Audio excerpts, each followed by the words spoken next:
Can military retirement pay be garnished under USFSPA? Have you ever wondered how military retirement pay works in a divorce? Specifically, can it be garnished under the Uniformed Services Former Spouses Protection Act? Let's break it down together. The Uniformed Services Former Spouses Protection Act is a federal law that allows state courts to treat military retirement pay as marital property. This means that during a divorce, the court can divide this pay between the service member and their former spouse. However, this division does not happen automatically. It requires a court order and must meet certain federal requirements.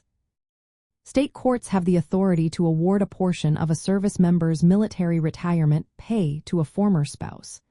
This is part of the property division in a divorce settlement.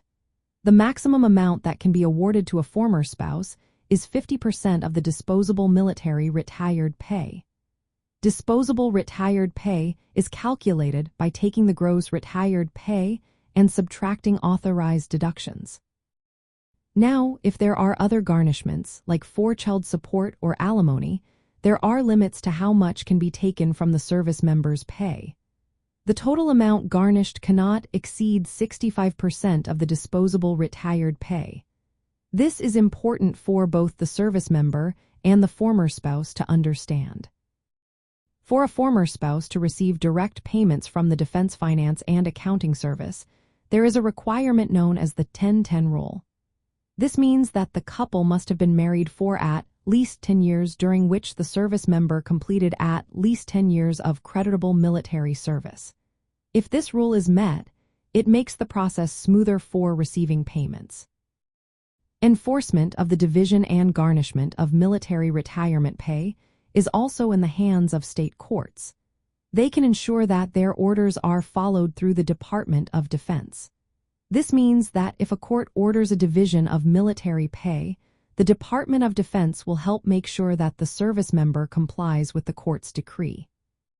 For anyone going through a military divorce, it is essential to have a clear divorce decree that specifies how military retirement pay will be divided.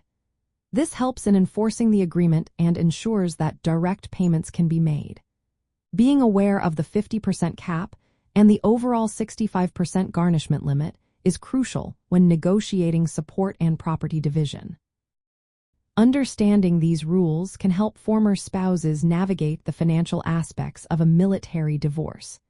It provides a legal framework that balances the rights of both parties while ensuring that service members are not overly burdened by garnishments.